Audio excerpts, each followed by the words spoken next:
मोनुदीपा जी, क्या आपको लगता है कि शाहजहां शेख को गिरफ्तारी इसलिए नहीं की गई क्योंकि मुस्लिम वोटर नाराज होता?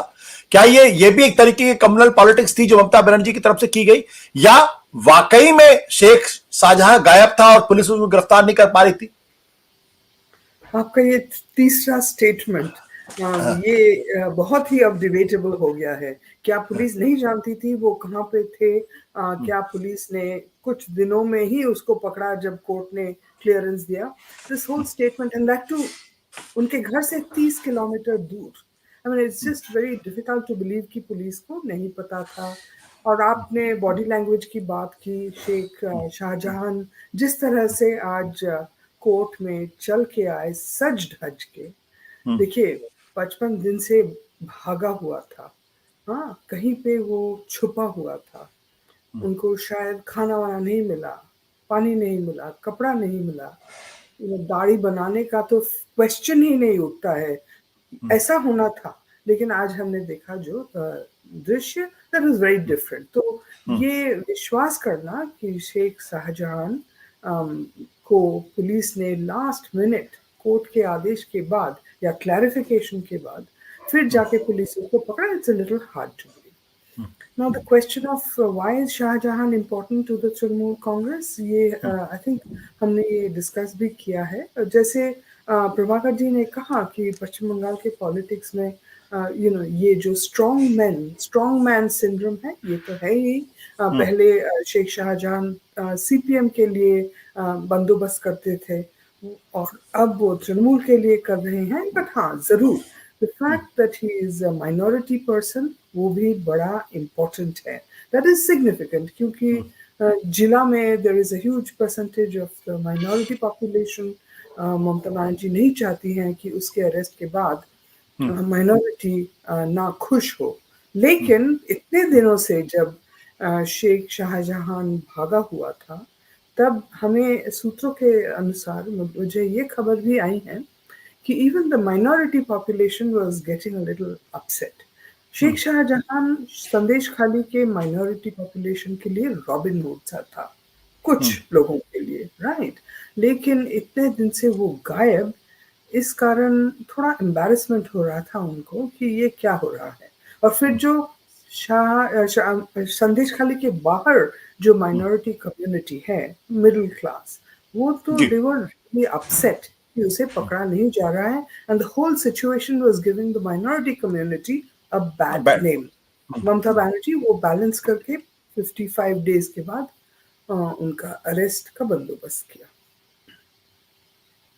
आपको क्या लगता है, क्या भारतीय जनता पार्टी ने इस मसले को जिस शिद्दत के साथ उठाया वो आने वाले बंगाल के चुनाव को प्रभावित करेगा? क्योंकि वो सिर्फ और सिर्फ शेख शाहजहां का नाम ले रहे थे, हिंदू औरतों के साथ ऐसा हो रहा है, ये बात कही जा रही थी, ये बात केंद्र के एक मंत्री ने कही है। तो ममता बनर्जी को क्या यह बात समझ में नहीं है कि भारतीय जनता पार्टी शेख शाहजहां के बहाने हिंदू मुसलमान की पॉलिटिक्स पश्चिम बंगाल में कामयाबी के साथ करेगी, कारगर तरीके से करेगी, और इसका नुकसान उनको लोकसभा चुनाव में हो सकता है?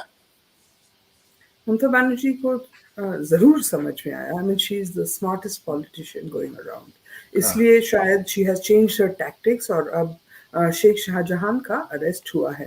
पर आपका प्रश्न जब आपने किया पहले प्रभात जी को, तो तब से मैं सोच रही थी व्हाट इज द आंसर। क्या शेख शाहजहां ये जो फैक्टर है जिसको लेके बीजेपी ने देश भर में एक हलचल मचा दिया है, ये कितना बड़ा फैक्टर हो सकता है फॉर द 2024 इलेक्शन? तो मुझे शायद ये दोहराना पड़े क्योंकि मुझे भी अचानक याद आया कि 2019 में बीजेपी को क्यों 18 सीट्स मिले थे। What was the driving factor?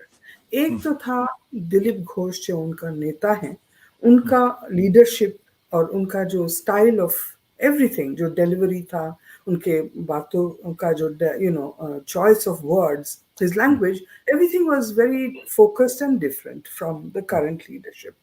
दूसरा बात था कि there was a Mamata Banerjee का एक प्रॉब्लम हो रहा था कि there was मुस्लिम अपीजमेंट, ज़्यादा अपीजमेंट का एक्यूजेशन आ रहा था ममता बनर्जी के विरुद्ध। इसलिए ममता बनर्जी ने बैलेंस करके she also started wooing the Hindu voter। तो यहाँ पे एक डिवाइड सा हो गया था। इसको लेके भी बीजेपी के नेताओं ने काफी एंटरप्राइजिंग मैनर से उन्होंने इस इशू को ट्रीट किया। अपीजमेंट अपीजमेंट अपीजमेंट बोल के हिंदू वोट को वो उन्होंने पोलराइज किया था। The third factor however was the most important, and that is 2018 में पंचायत इलेक्शंस। वो जो पंचायत इलेक्शंस हुए थे, एंड प्रभाकर जी को डेफिनेटली याद रहेगा, that was in my experience one of the most violent, unnecessarily violent elections जो मैंने पश्चिम बंगाल में देखा। Really, so it was horrible. And you know, 2018 में ये हुआ, 34% seats I think, और 34,000 seats were unopposed. तो इसके बाद क्या हुआ, 2019 there was revenge voting, BJP के तरफ से, सीपीएम के तरफ से, कांग्रेस के तरफ से, which is why the BJP ended up with that huge margin। मुझे याद है कि ममता बनर्जी जिस दिन रिजल्ट्स निकले और हम प्रेस कॉन्फ्रेंस के लिए गए, she was completely shocked. But the question again is, ये जो पंचायत इलेक्शन का घटना घटा था, is that, and that really changed things in 2019, संदेश खाली क्या वही रोल प्ले करेगा? That is really a good question to worry about, क्योंकि अभी भी संदेश खाली is limited to this place। पूरा बंगाल में उसका कितना प्रभाव है I don't know।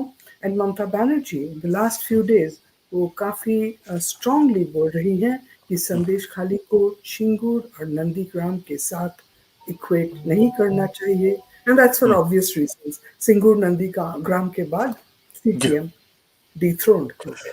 बट मोरदीपा, एक सवाल और उसके बाद फिर मैं शीतल जी और कार्तिकेय बत्रा के पास जाऊंगा कि लोकसभा के चुनाव में भारतीय जनता पार्टी को 40.7% वोट मिले थे 2019 में।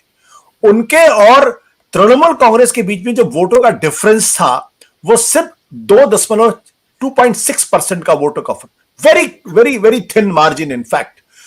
एंड लेकिन जब लोक विधानसभा का चुनाव हुआ तो बीजेपी तृणमूल कांग्रेस का वोट परसेंटेज बढ़ के हो जाता 48.02, यानी 5% का की बढ़ोतरी होती है, और बीजेपी का वोट घटता है लगभग 2%।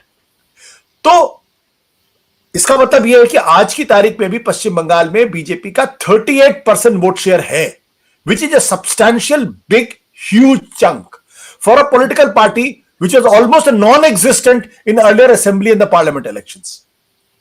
तो ये जो ये बीजेपी का जो 38% वोट शेयर है, क्या अब इंटैक्ट रहने वाला है या बढ़ सकता है और बीजेपी को चिंता में तृणमूल को चिंता में डाल सकता है?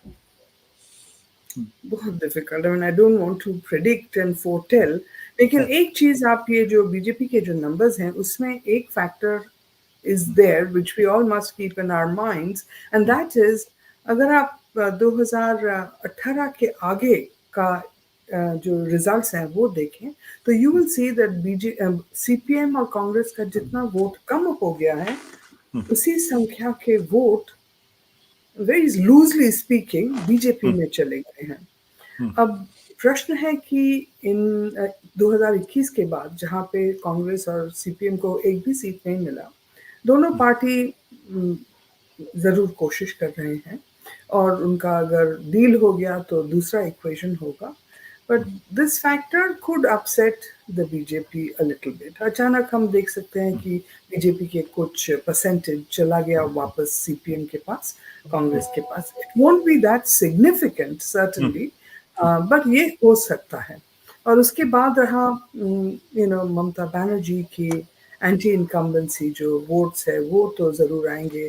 फिर the whole issue of the Ram Mandir, the prime ministers politics. अब देखिए कल ही से तो प्राइम मिनिस्टर पश्चिम बंगाल में पहुंच रहे हैं, and he will be doing 2 meetings, और फिर बाद में और सो इतना अर्ली एक कैंपेन उन्होंने शुरू कर दिया, जरूर इम्पैक्ट होगा। सत्य हिंदी का ऐप डाउनलोड करें गूगल प्ले स्टोर पर।